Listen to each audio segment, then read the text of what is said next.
Open the pod bay doors, Hal. I'm sorry, Dave. I'm afraid I can't do that. Robots have been a part of our collective imagination for generations. But whether it was Hal taking control or Rosey from the Jetsons rolling around and doing the dusting, the idea of robots being a part of our day-to-day existence has always seemed just out of reach. Alexa and Siri, of course, have changed that, but you still don't consider them coworkers, right?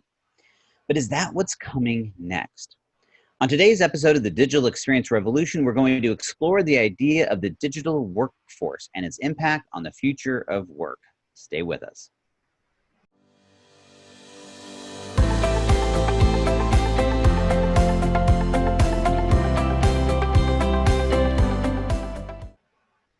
Well, Frank, we are here for another episode of the Digital Experience Revolution, and I'm actually very excited about this one because I think it's a fascinating, maybe even slightly controversial topic about this idea of the role of the digital worker. And based on our conversations off camera, yes, it is controversial to me because I'm very much a human kind of person, and I share some sort of healthy skepticism of robots taking over the world. Well, and I think I think there's probably an equal measures of fear, of skepticism, and frankly of confusion when we talk about this whole idea. So let's start with a little bit of a definition. What are we even talking about? What is a digital worker? And as it sounds, I guess, it's basically a software robot that does the work that a human might otherwise do. Effectively, we can think of the very first industrial robots, like all the videos we've seen of people in or like car factories with the big giant robots that don't look anything like humanoids, right? Moving all the things. Really, if you think about it, they were the very first digital workers. They were, in most cases, replacing human beings that were otherwise doing those jobs. And they kind of took them over. And just as you see in those videos, and in many cases now they're fully automated, but in the early days, what you saw was these big giant robots doing parts of the work and then humans doing other parts that were maybe too intricate or too, required to finesse that the robots couldn't do. And so they were working side by side. So it was effectively these co-workers as a digital workforce. Right, and I assume that you can have this mental image of the Ford assembly line where routine tasks are done. A human is taught on an assembly line to do routine tasks, finish it, move it on to the next set of humans to do another routine task. And that was very revolutionary at the time because prior to that, you would build a car from the ground up as opposed to an assembly line. And a little bit of trivia on this, Henry Ford came upon that idea. He reverse engineered meat packing plants.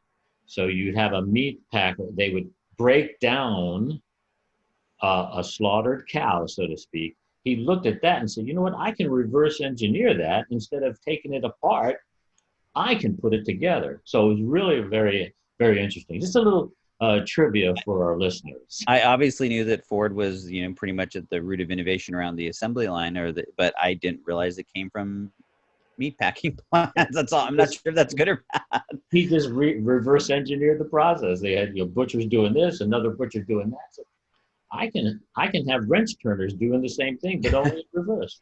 Well, so what's interesting, of course, is it started there, and over the last, 10 years or so, we started to see this idea of the transitioning from physical type labor to knowledge work and office work. And I remember the very first time I had someone talk to me about a software robot. It had to have been, like 8 years ago now. And I remember literally scratching my head. Now, being a tech guy, I was familiar with automation, but this idea of a quote unquote software robot sort of perplexed me. And in fact, I sort of threw it out there as marketing gobbledygook at first. And there, in the line of healthy skepticism, maybe there's still some of that. But I think it really came into vogue with the advent of the sector called the robotic process automation industry, or RPA. And certainly one of the major players in that industry, a company called Automation Anywhere, has invested heavily in this concept that they've been putting forward of the digital workforce. And so when you go and they have their bot marketplace and they literally define or describe these bots as if you would describe someone that you would hire to work. And so it's a very interesting. They're not alone though. There's a whole bunch of companies that are going down this digital workforce road beyond the RPA space. So it's not just limited to RPA, although that's where it started. There's companies like IPsoft, and they've got this agent called Amelia, which is sort of related to RPA, but not really. It's really more of a digital agent. And then there's a company that we're going to talk about later today called Inference Solutions, and they are taking a very different approach from a technology perspective. But as we're going to talk about later, same idea where you hire their agents instead of a traditional contact center agent and to handle these certain tasks. Yeah, and as we talked about pre-show, what's a digital workforce? Is it a human or a non-human, or is it a digital workforce is some sort of superset, and you have some humans and some non-humans? So that was an interesting point. And the other thing is, personally, I remember some years ago, I was still teaching at the University of Maryland. And one of the things I was doing is doing some teaching assistant. And I came across an article. So this is probably in 2015, 2016, something like that, and I actually found the article, and it's called "An AI Bot Posing as a Teaching Assistant Fooled Students for 5 Months." So I posted that as a teaching assistant in one of the conversations. Now, this is all text-based, not voice. I posted that in the conversation thread, and it was I got some very, very interesting feedback. I said, well, I'm your teaching assistant, but how do you know I'm not a bot? And so I came across this in a very personal way about 5-6 years ago. Well, and I think what's interesting is, I mean, it happens to me quite a bit. In fact, word to the wise, if you're designing these systems, I think it is a great practice to, if you have a bot technology like on a website, to identify it as such, right? Because I hate having that question mark, because I think bots are now getting to the point where in many cases, at least for their first few interactions, it's actually pretty difficult to tell the difference, right? Yes. And so I think it's important to announce that, whether, hey, this is automation, this is a piece of software.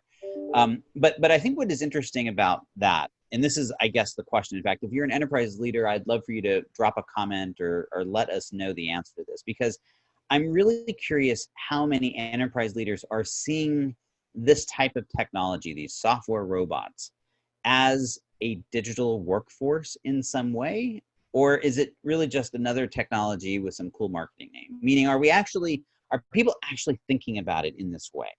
At least today. And so I think that's where I'm really curious. And then the other part, and I'm curious what you think about this, Frank, is that this also highlights one of the ongoing conversations we've been having about quote unquote AI, right? So everyone talks about AI, meaning artificial intelligence, but there's another use of that term, and that is this idea of augmented intelligence, where the purpose of this technology is not so much to replace a human artificial intelligence kind of ideas, but to augment, to basically be a helper.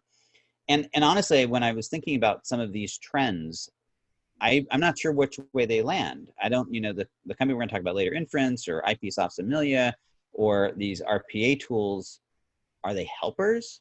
Are they in fact digital workforces where they are and replacing, maybe not like therefore people lose their jobs, but I would otherwise have to hire someone to do this. I mean, I don't know where you land on it. Yeah, where I land on that is it depends on the individual. So somebody with lower confidence or self-esteem may be intimidated by an augmented intelligence coworker. In other words, is this person after my job? I mean, do you start to consider that person from a psychological perspective someone who is after your job, or you're competing for your own job, or is this augmented intelligence doing the job? Well, here's my question. And this is, again, if you're listening, I would love to get your opinion on this, of how you guys see this. Are people actually looking at it that way, either from a leadership standpoint or from, to your point, a worker standpoint? Are people looking at these technologies like, I mean, because you're talking about, like, I would be sitting next to somebody and like looking over their shoulder and going, oh, they're typing faster than I am, or they're working faster than I am. I need to be worried about them. Are people even thinking in those terms? I mean, do you think they are? Well, if we're going to carry this just a few steps further, science shows that the brain works best in 20-minute increments. So in after 20 minutes, sometimes you have to have some sort of shift in attention or a break or just get up and move around. Augmented intelligence doesn't need to do that. They don't need to eat. They don't need to go to the bathroom. They don't need to take breaks. So if you watch Star Trek The Next Generation, when the rest of the crew goes to sleep, Lieutenant Commander Data is sitting in the captain's chair because he's an android. He doesn't have to eat or sleep. So he just runs the ship, on the graveyard, runs the ship on the graveyard shift because he doesn't have to eat, drink, or sleep. So, Yeah, I read a great article the other day about all the stuff that science fiction gets wrong. Like, so have a completely autonomous android, and yet they're still manually firing photon torpedoes. It's like, okay. Anyway, getting off subject. So I do think it's one other interesting element of this. As I was doing the research around this whole idea, and it left me with as many questions as answers. But yeah.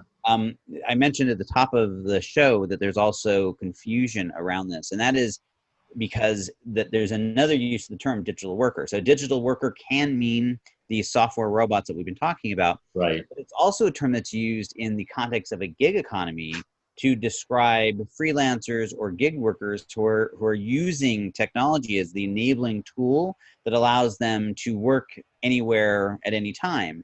And so when we're talking about digital workers, we may be talking about either of those things. And so, how do we put all this together? So I think that the big question is, as I think we kind of wrap up this segment of the show, is, well, when we talk about the digital experience supply chain and the need for, one of our 4 elements as a refresher is the continuous transformation of work, what does all this mean? Are we going to have to start thinking about the transformation of work in the context of this digital workforce and digital coworkers?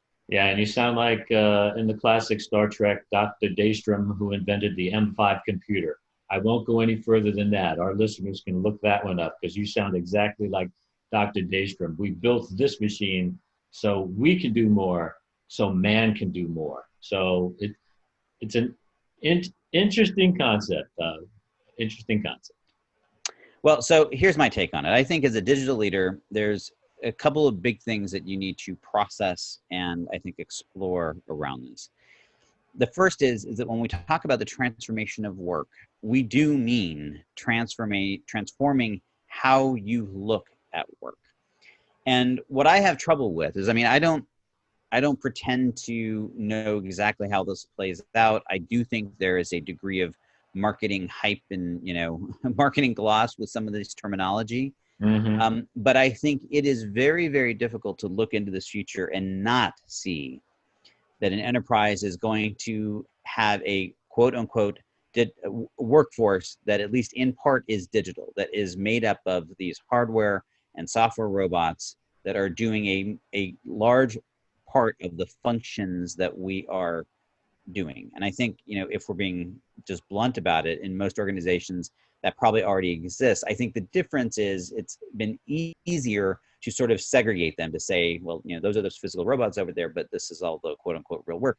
I think it's going to become so increasingly intertwined that that's going to be a part of it. And then I think the second big piece is, again, if you've been following our work on this at all, is that we're huge believers that part of this transformation of work is going to be this shift to autonomy, self-organization, and self-management that enables rapid decision-making and this idea of continual transformation. And the one thing that I think is clear in all of that is it's going to demand this augmentation, so the augmented intelligence in whatever form, and whether that is siphoning these low-value activities off and handing them off to software robots, or if that means having systems that are coming alongside and working with us, or more likely both, that it's going to be a key enabler of this move to self-organization and management where they do it. So I think, to me anyway, those are the 2 big takeaways for enterprise leaders as they try to figure out what this really is. Yeah, and an interesting perspective on this also is when you have. I'm trying to really pose this rhetorical question, but when we talk about agility and the ability to maneuver and innovate and self-organize, et cetera, where does the concept of taking risk come into play? And let me give you an example. Like in an innovative, agile organization, some semblance of risk is tolerated and some semblance of failure is tolerated. Will we ever get to the point where some automated intelligence or augmented intelligence or a digital coworker is actually taking risk? I don't know if we could get that sophisticated. Yeah, I think that's not where I thought you were going with it. I think it's an interesting question insofar as if a human makes a mistake, right? We have the old adage, right? Oh, well, you're only human, right? We accept that humans make mistakes. Exactly. But if if and as we engage digital workforces, I think there's going to be much less tolerance for that. We expect machines to be flawless, which anyone who's ever operated a PC or a Mac knows that's not true. There's things, we have bugs, things go wrong. And as with increasing levels of sophistication, we're ending up with millions and millions and millions of lines of code. And it's easy to see where things go wrong. So I think it's actually, one of the dimensions that we maybe are going to have to cross is how you manage a digital workforce is going to be inherently different than how you manage a human workforce. And how you manage tolerance for failure, tolerance of risk. I mean, a pebble dropped in the ocean in the Sea of Japan may create a tsunami on the west coast of the United States. That kind of. It's going to be interesting to see. And again, I don't know that we have answers, but I think this is a place that if you're going to be an enterprise leader as, moving into this, digital era, you're going to have to be prepared to answer some of those questions and go down there. So, all right. Well, with that, I think it's time to move on to our next segment. Now it's time for Tech Connection, where we explore how the technology industry, tech companies are helping deliver the capabilities necessary to help enterprise leaders develop and support these business capabilities that we were just talking about. So when we talk about the digital workforce, well, obviously that means you have to go someplace to companies and buy this digital workforce. And what does that look like? And so we're going to talk about one of those companies today that is selling a digital workforce of sorts. So the company is called Inference Solutions, and they market digital call center agents or contact center agents. And here's what's interesting about them. Unlike most of the players in this digital workforce movement that are in most cases VC funded and they've come from tech pedigrees in terms of kind of the core of that, the Inference Solutions actually came out of the Telstra research laboratories, meaning they're really coming out of the telecom space. And they actually were launched 15 years ago. So they've been at this for a long time, and long before a lot of the stuff, I mean, certainly predates any of the stuff we were talking about, RPA and all of that. And so it's really interesting. And as you might expect, they are focused on voice. So while they are coming at this digital workforce, they are explicitly focused on creating the digital contact center agent.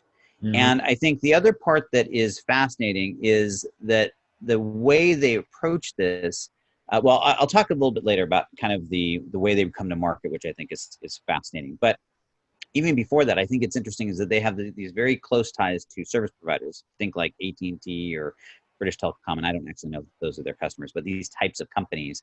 And so because of that, I would say there's a good chance if you're an enterprise leader, you've never heard of these guys. And it's fascinating because what they have is some really interesting technology that sits in. So they actually gave me a demo when I was going through a briefing with them. And it's, at first blush, it's easy to say, oh, well, it's like IVR, right? Interactive voice response, except it's not. It's sort of like, and I had to unplug my Alexa, who I have sitting on my desk so she didn't keep interrupting me as I was trying to talk, but it's sort of like an Alexa experience on steroids, right? It was very fascinating of how conversational the interaction was. It did not feel like talking to these IVR systems that we're all sort of used to. It's like, where you talk really slowly, like you're talking to someone who's 98 years old and can't hear, it was like this whole different ballgame. And so they clearly have focused in on this kind of one area, and their agents can also deal with text and SMS text and messaging and of other forms as well, but that's really their core. It's quite interesting. What I found interesting about this is kind of relating to our earlier discussion on the digital workforce and the augmented intelligence.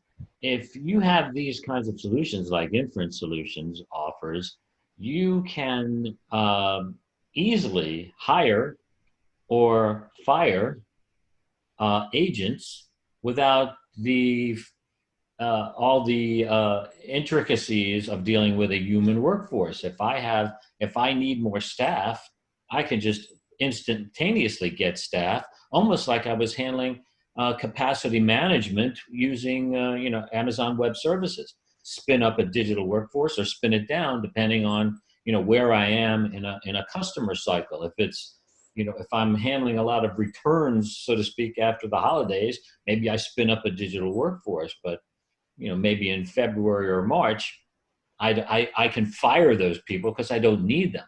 That's an interesting for me. Well, and so there's a couple different. So first of all, I think it's a great segue because this speaks to exactly the thing that I found most interesting, which wasn't their technology per se, but their go-to-market. The way they license this is you hire a digital agent from them the exact same way you would hire a human contact center agent.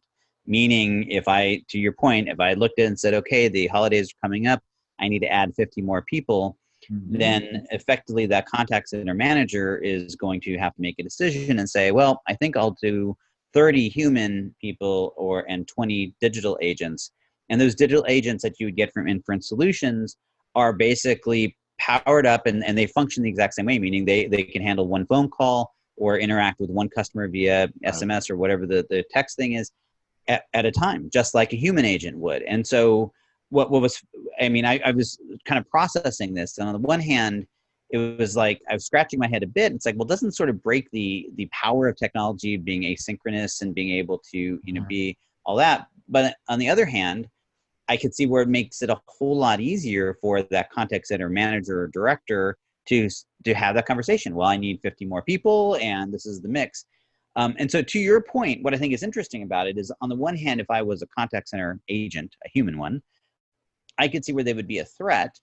On the other hand, it's sort of the safety net of knowing that, well, okay, they're going to go hire a digital workforce to help deal with this surge, but the human workforce is safe because there's no downside to firing the digital workforce. They don't have any feelings. And so the human workforce is able to be safe and to be focused on those things that require, they're not routine kind of activities, require more empathy. So it was just, the whole thing was just really fascinating. This whole area, as I was doing this research, is just like, I'm trying to process how I would deal with that if I was, managing an IT organization or an enterprise organization again. And I'm glad you brought that up because I don't want to give the impression that I'm always talking about the dark side of these kinds of technologies because my healthy skepticism. But on the positive side, I think you make a very, very good point because in some areas humans complain about being overworked and stressed.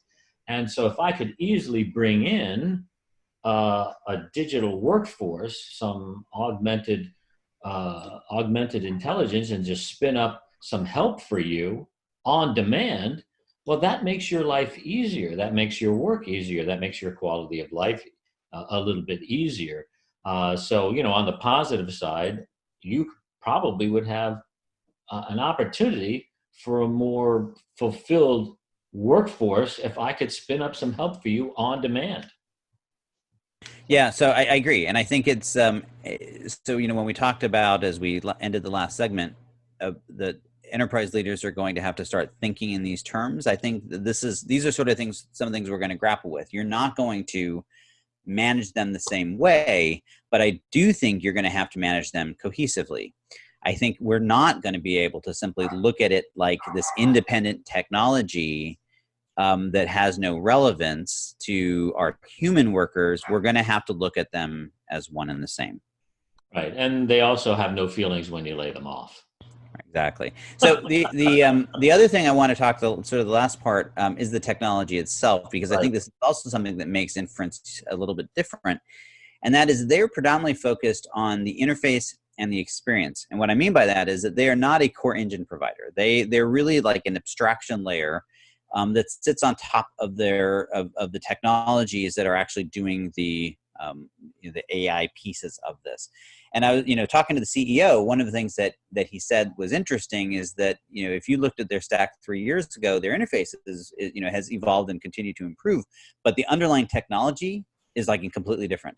And so on the one hand, I guess it's all in how you want to look at it. But from my perspective, that's actually a positive, because I'm not hitching my horse from, if I'm investing in these digital workers, I'm not hitching my horse to hoping that they have the best technology from an AI perspective.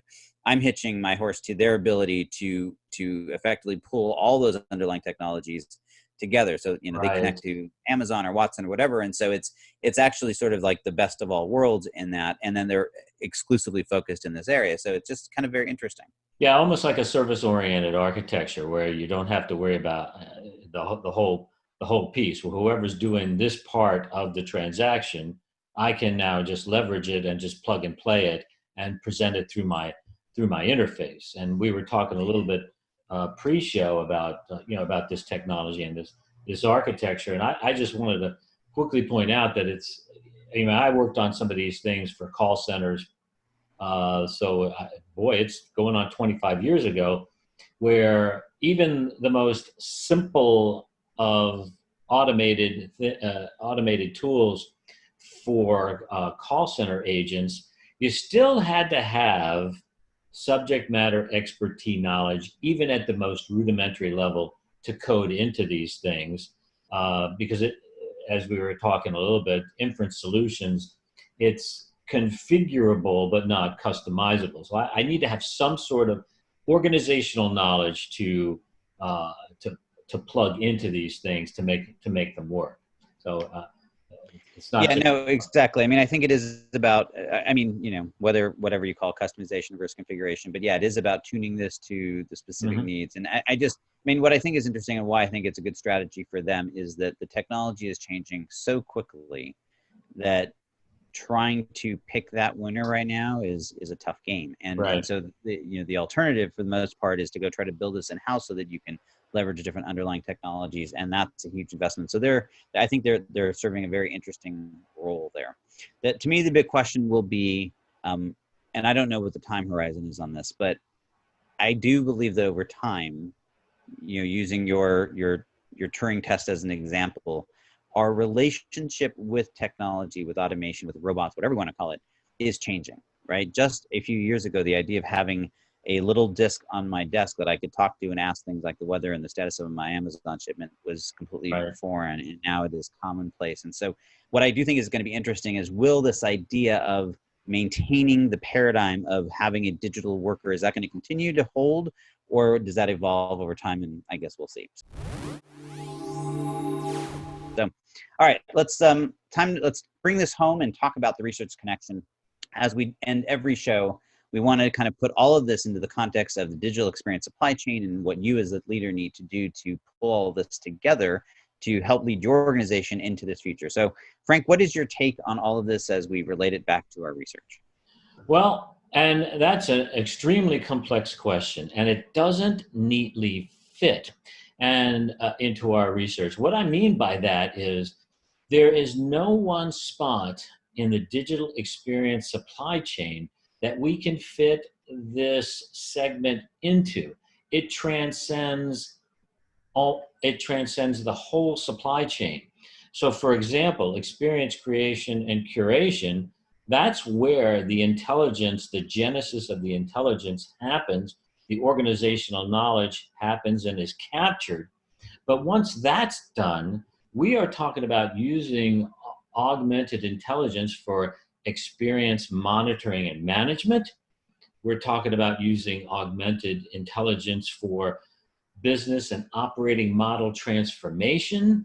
And also, finally, we're looking at it from the transformation of work, as you alluded to earlier. So this is an organizational capability, and I would like to hear from folks on this as well. I think this is an organizational capability or tool that in our digital world, in the digital experience supply chain, will filter through the entire supply chain. And it touches everything, just as a human worker would. In some way, shape, or form, a human worker interacts or touches with the supply chain or any classic supply chain. Now we have our augmented intelligence touching all parts of our digital experience supply chain. So it fits in with the research across the entire spectrum of our supply chain. Yeah, it's interesting. I agree with you that this is transcendent and it fits into everything, because when we talk about creating, curating, sustaining, managing an experience that is differentiated in the marketplace, it's almost impossible to do that without technology. And to your point, there's a lot of these different engagement levels where it is easy to see that I could apply a piece of this robotic automation in whatever form to doing that. In fact, all the examples we've talked about are all a part of that, right? It could be part of the initial buying experience when someone is calling into a call center, or even outbound calling. It could be certainly part of the experience management when people are calling in. It could be part of the transformation, the business and the operating model transformation of being able to do things that we couldn't do. So you're absolutely right.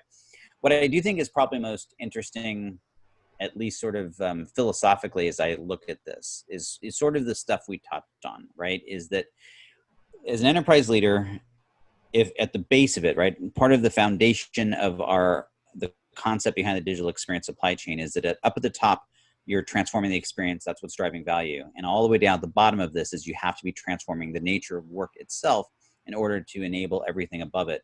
Mm-hmm. So it really is all coming down to creating this idea of flexibility, adaptability, agility within your workforce, which is why we're so big on things like self-organization and self-management. And so what I find fascinating is, as we sort of talked about, that I think this idea of employing a digital workforce, whatever that ends up meaning, is almost unavoidably a part of that. And it's going to introduce leadership challenges that we didn't normally think about, right? We've thought about, technology, people manage technology, human leaders manage the human people. And I think that that's going to change. I think that we're going to be having this conversation about holistically managing all of that. And, it's hard to get your head around that. And so I think, the big message from a research standpoint to me is, yes, it infuses all of this. And yes, specifically, we need to be thinking about what are the implications to how we transform work and how we manage and lead our teams as part of it. Exactly. Okay, well, that is it for today's episode of the Digital Experience Revolution. We hope you found today's conversation about the digital workforce and the future of work thought-provoking, and that it may help you think through how you will transform work in your organization as you embrace the digital experience supply chain. If you work for a tech company and believe that your solution can help digital leaders build and support the business capabilities they need, we'd like to hear from you. And for all you digital leaders out there, just remember, it's up to you to be the leader your organization needs. Go be it.